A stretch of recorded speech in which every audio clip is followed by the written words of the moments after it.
Hi everybody, this is North Judson Man back with another review. This time we're doing the KOtoys Oversized Sound Waves cassette tapes, Laserbeak and Ravage. Back in my Soundwave video, I kind of explained a little bit about KOtoys. No, they're not producing the Transformers KOs anymore, which sucks. But anyways, they do have, like, if you have the Classics Voyager, Voyager class Optimus or Ultra Magnus, they still have the City Commander and City Defender sets, the Parallax armor for both of them. So you can still find those on there, which, if you have either one of those figures, especially the Ultra Magnus, get it. Very nice. But anyways, on to here. Now these are bigger than what the originals were. How much bigger, I really can't say. I don't have the originals. It's been years since I've had a Transformers cassette, so yeah, I don't remember the exact size or anything, but these look spot on like the originals. Now, as with Soundwave, I did have to do a little bit of customization to them, just very minimal. Had to put new stickers on there. In fact, as soon as I can, I'm going to be getting Ripper label rub signs put on here. I had to repaint Ravage's eyes and also Laserbeak's, because Ravage's eyes originally, let's see, was that little yellow slit right there. Let's see if I can find something to point that out. Ah, perfect. Love it when my wife leaves a nail file laying around. Right there, that little yellow slit, that was his eye. I would not stand for that, so I brought out my yellow paint, gave him a nice eye. And same on the other side. In fact, this side turned out a heck of a lot better than this side. So I usually display them from this side. And since I've already got them, I will go ahead and start off with Ravage here. This side has got nice painted on details, looks exactly like a tape. I know some of my viewers, they might be kind of looking around, you know, hey, Dad, what's a tape? Yeah. Anyways, back in the 80s, instead of having MP3s, instead of having CDs, we had tapes. And these were referred to as microcassettes. Main use was in answering machines. Answering machine was primitive voicemail, for those of you who don't know.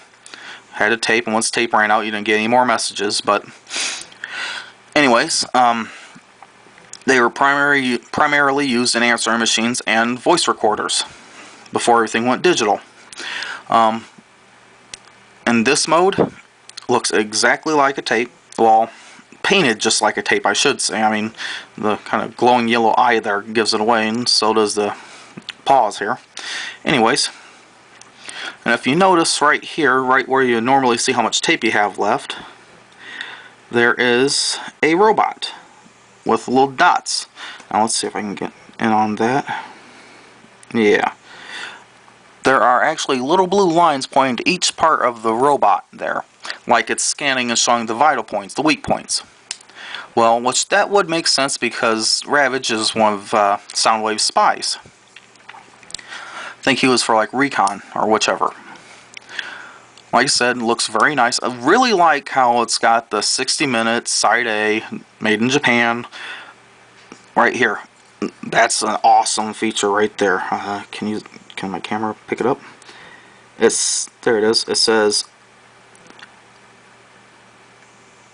oh, okay. Well, it says Metal Fossion.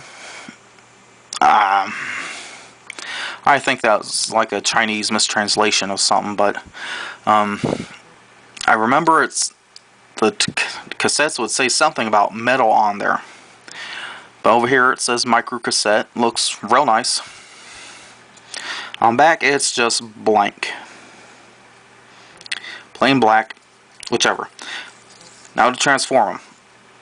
Pull out his tail. Bring the head out. Pull out the back legs, pull out the front legs, And there you go. The main difference between this one and other than size than the G1, these paws right here, all the paws were articulated. Had a little rivet, you could actually bend them. This Ravage, he prefers to tiptoe for some reason. So the best way to pose him would be more of a sitting position, kind of like thus. Right. Kind of like that. And, of course, you can't forget Ravage's rocket boosters on his flanks here.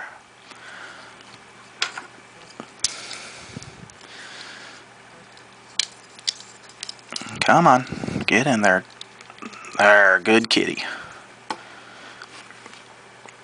As I said before, it looks very, very much like the original G1. I mean, the only main difference is size and the legs.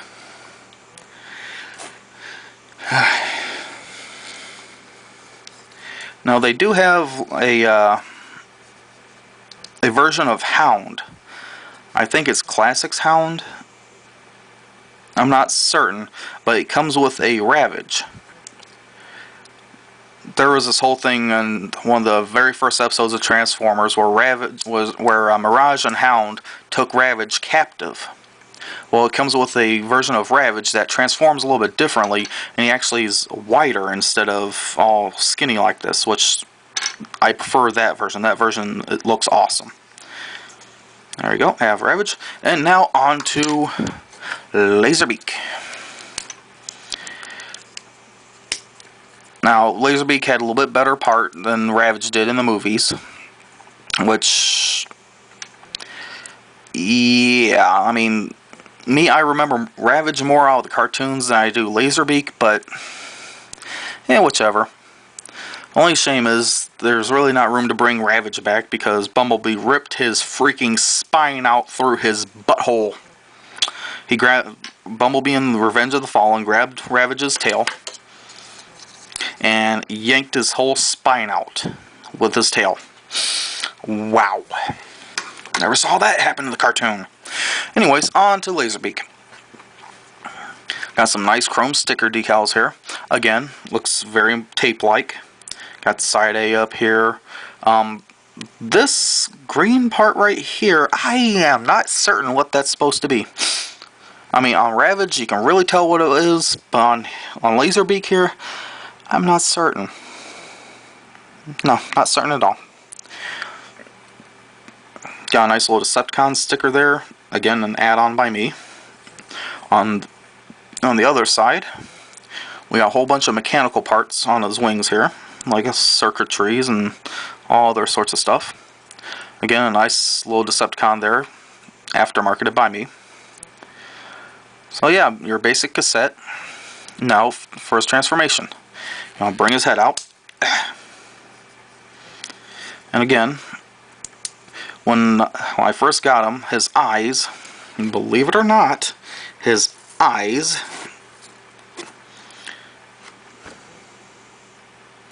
was right here, where his nostrils were. Yeah, again, could not have that. So, again, with the yellow paint, painted the grooves, looks much better. A lot of people are kind of, bring out his wings, bring down his legs, bring his wings back like that, spread them out, and then add his booster packs / guns. I mean, me personally, I think he looks pretty cool just like that, but to be a proper Laserbeak, he's got to have his booster packs and his guns. Now, Laserbeak's function, he was pretty much Soundwave's eye in the sky. Whereas Ravage was more recon and assault, Laserbeak was more stealthy, eye in the sky, spy type stuff.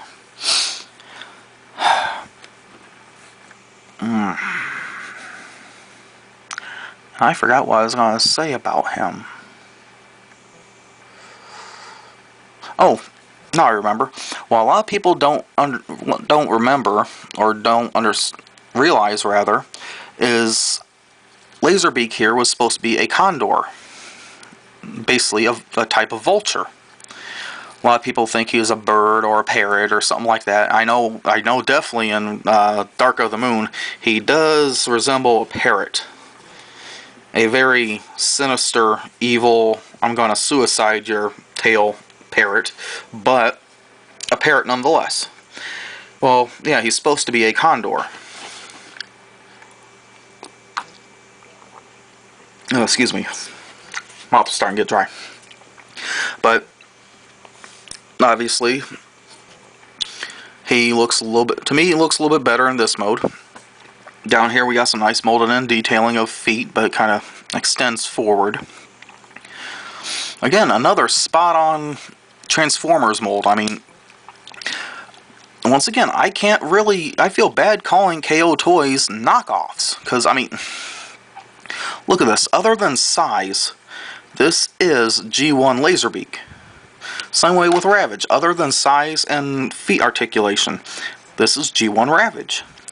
It's just, I mean, they don't feel too cheap. I remember some of them had die-cast metal on it, but I mean, these are a lot plastic. I've gotten several toys through the years from that ended up being like a KOtoy product, from like Big Lots,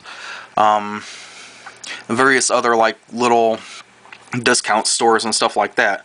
The one I got from Big Lots was oh shoot, it was Transmetal 2 Megatron from Beast Wars. I don't have that one anymore, I don't think. Got lost over the years, but it was spot on. I mean, it transformed the exact same way. It may not have had the gimmicks that the original one had, if any, but if it had any to begin with, but it was still, that's the one. My son for Christmas one year got a KO toy of Robots in Disguise Megatron. I've got the original, the actual Hasbro. Yeah, it was Hasbro at that time, of Robots in Disguise Megatron. They were identical. I mean, same size, same scale, everything. He also got a... no, I've seen like Optimal Optimus from KOtoys. Again, spot on. But unfortunately, they are no longer doing Transformers. I don't know why. They need to, though. But yeah, as far time for age groups, these two, yeah, if you got younger kids, I'm saying, sticking with my baseline, 5 years old and under, I'd be kind of leery about giving it to them, because, especially Laserbeak here, because his neck does kind of pop off fairly well. As you see there, I had to use a little bit of super glue to stiffen the joint a little bit. His head can pop off pretty well too. I'm not going to pop his head off, but still, I could see a little kid getting choked on that. Wouldn't want that to happen. Yeah. If you're an adult collector and you're old enough to remember the original cartoon series, or you've got it on DVD or seen it somehow, definitely get these guys. I mean, they're well worth the money. I know they used to have... you can probably still find them on eBay, but as far as KOtoys goes, unfortunately they don't. As I keep saying, which, in case you can't tell, I'm kind of heartbroken about it. You know, they don't have it no more, so... yeah. That being said, this has been North Judson Man, and I will talk to you guys later.